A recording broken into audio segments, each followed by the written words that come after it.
Doctors are often competing with Google and social media. According to a recent survey, for people ages 18 to 34 years old, nearly half, 45%, think individual research is just as good as their doctor's advice. What does it mean to be a physician on social media? As a physician, I have patients' lives in my hands every single day.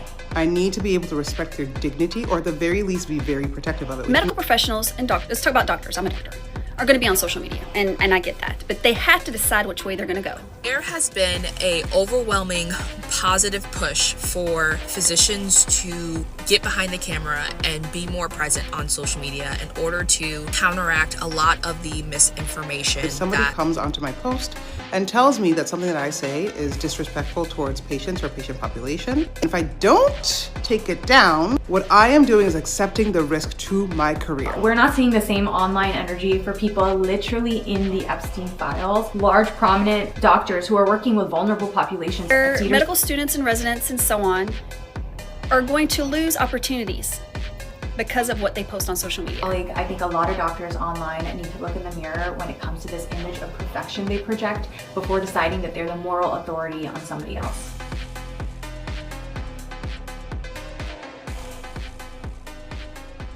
This is The Scene in S.T.E.A.M with Jade Frederick. Chelsea, thank you so much for coming. Thanks for having me. Making time out of your busy MS3 schedule.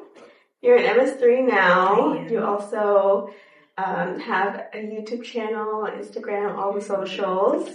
I really enjoy watching some of your videos. Oh, thank you. Well, everyone go follow Chelsea. But in all of your time, on social media, YouTube, and, also dealing with the struggles of medical school, as a medical student, as a future physician, what do you feel as if the role of social media is in medicine and in your life personally? Yeah, I think that social media, obviously everyone knows that social media is what it is extremely popular, right? And so it plays a big role in everyone's lives. Specifically in medicine, I think that social media plays a huge role because there are a lot of people who can get on social media and say, hi, I'm a doctor and this is what you should do, And just because you're wearing a white coat and then you get 16K likes, everyone thinks that it's real, and they could be saying something that's completely contrary to, what medicine believes, you know what I'm saying? Mm-hmm. And so I feel like there's a lot of misinformation that can be spread on social media. There's also, there could be good, information on there as well, but I think it's hard for, the consumer to figure out what's real and what's not on social media. And then specifically in my life, social media does play a huge role, in two sort of ways because, for me, I can see lots of people on social media who are like, oh, hey, I'm a med student and this is a really funny thing that happens to me in med school. And I can laugh and I can be like, oh yeah, I relate to that, right? This is super funny. And there's also people on there who are like, hey, I'm a med student or I'm a physician and they're, going into the specialty that I want to go into. So I'll watch your YouTube channel, I'll watch your TikToks and see, the type of lifestyle that you have.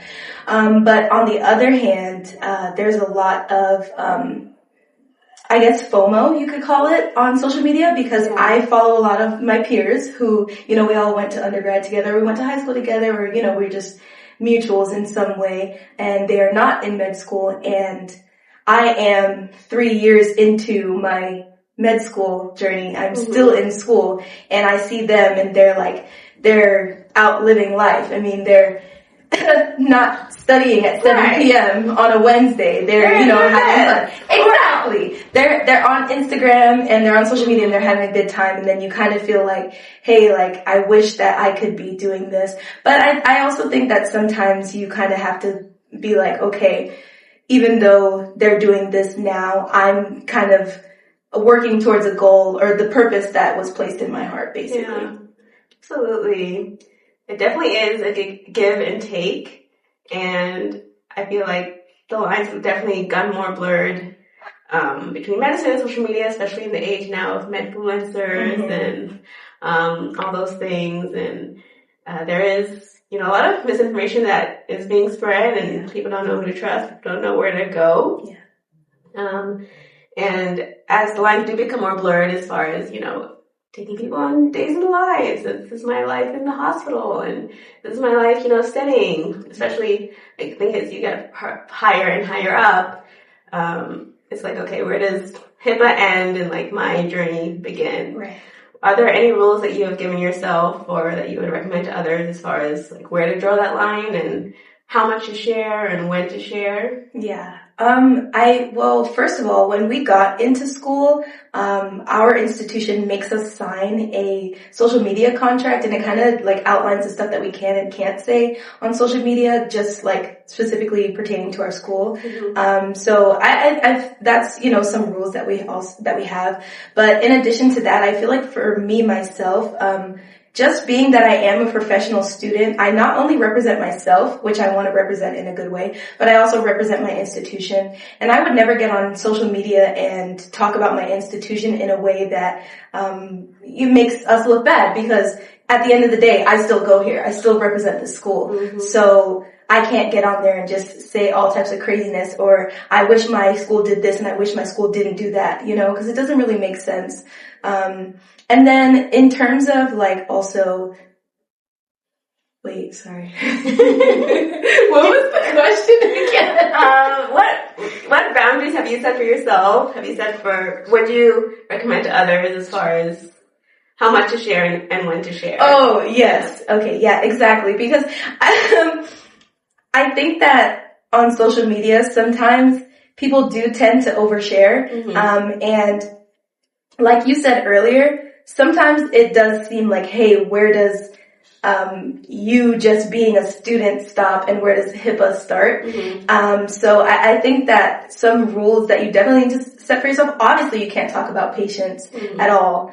I don't think that there are also a lot of people who get on social media and they say like, oh, I had this patient who XYZ. Mm-hmm. I personally find that to be a HIPAA violation, because if I was scrolling on social media and I saw my nurse, and I would be like, hey, that you're literally talking about me. Yeah. So I do think that's a little bit insane, and I think that people need to stop that. Yeah. Yeah, and it's wild because, people will tell these stories like, oh, I had a patient X, Y, and Z. Even if there was no clarifying information, even still, that's the worst day of someone's life. Like, yeah, sure, that was a learning experience for you, but that was someone's real life experience. Now you're just telling the world. Yes. And there's so many times I've seen different, healthcare professionals get on social media crying about, oh, yes, I, posted these vitals, or I posted this area of the hospital, and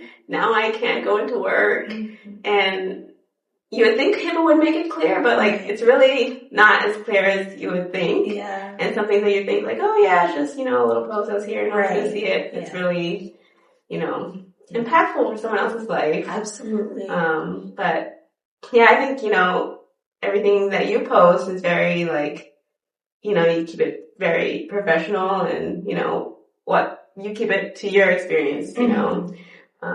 And I think that's really important. Yeah.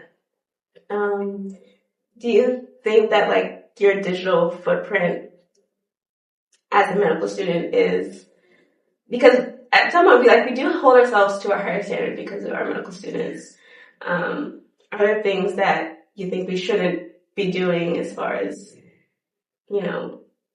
our posts that, other people who aren't as held to the standard do? Yeah, that's actually a great question. And I do believe that we should have some discretion and discernment when we're posting things on social media, not only because we're medical students, but also because we represent a Christian institution. Mm-hmm. And so not only are we upholding the values of our school, but we're also upholding the values of Christ, right? Yeah. And so I do think that when you're posting things to your public page for everyone to see, it is very important for you to think about, is this the person that I want to represent? And is the person that I'm representing Christ? Right. And so there are some people who post some things that's I guess you could get away with that. But for the most part, I do think that you have to be able to say that, yes, I'm representing my school well and I'm representing Christ well. In addition to that, I always think about this, and I don't think that it's not feasible, but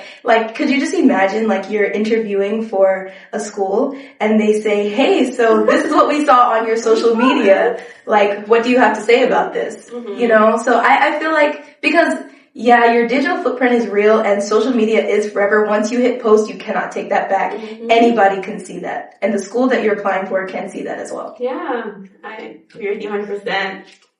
I mean, even like doing interviews now, you know, interviews will bring up things that I've done that's on like the internet. They're not like bad things. Yes. And I'm proud of them, but I'm glad I'm proud of them because I was like, oh, I didn't, like, I know it was on my application, but I didn't expect you to like, bring it up.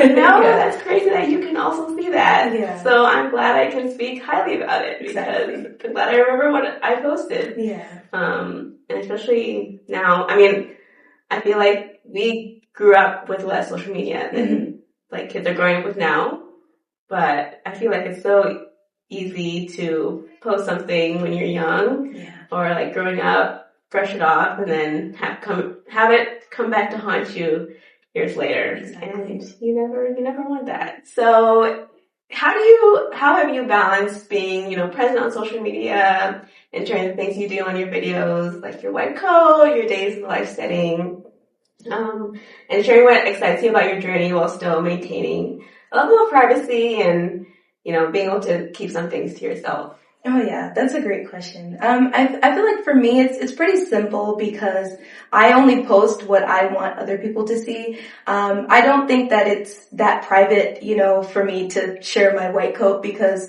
I want people to see, yes, I am a medical student. Yes, I did get my white coat. There are some parts of my journey that I do go through personally that I don't vlog about and I don't share about. For example, my last vlog was probably during second year, and I'm halfway through my third year now, because when I started studying for S.T.E.A.M, I stopped vlogging because it was hard, you know, things were hard, and that's a really personal time. I don't feel the need to vlog about that. And then third year is also extremely hard, and I just didn't have the time. And so I'm maintaining my sanity by not, you know, posting about these things because yes, medical school is hard, and yes, there are a lot of people out there who will talk about their struggles. For me personally, I don't feel the need to vlog everything that I talked about. But also, I am planning on doing a vlog very soon about, I recently just came off of surgery, my surgery clerkship, and I plan on doing a vlog about like how to survive surgery for a person who's not interested in surgery, because I personally am not interested in surgery, and I was kind of looking for that on YouTube or wherever, and I didn't really find anything like that, so I feel like that would be a good video to make. And in that video, I'm not going to stress the fact that, like, you know, surgery was just like the worst thing ever. Like, I would never say any of that stuff because I don't think that that's the more pressing point. I feel like that's more personal for me. Like, how I went through my surgery clerkship is not the same that someone else is going through it. I think it's more so just giving them tips and tricks to get through your clerkship. It doesn't really necessarily need to be my journey versus yours, if that makes sense. Yeah, well, I mean, I could have benefited from that video when I was on my surgery rotation. I remember when I got to the end of the rotation, I'm like, what did I learn? Because I'm studying now in these practice exams. Jesus? Yeah. Oh. Yeah. And I, you know, everything you share, I think would benefit someone coming up behind you on your YouTube, and I think that's really what social media is about. Exactly. But thank you so much for talking with me today. Thank you for having me. Yes. Thank you so much for tuning into this episode of The Scene in STEAM. I'm Jade. If you'd like to help out students studying science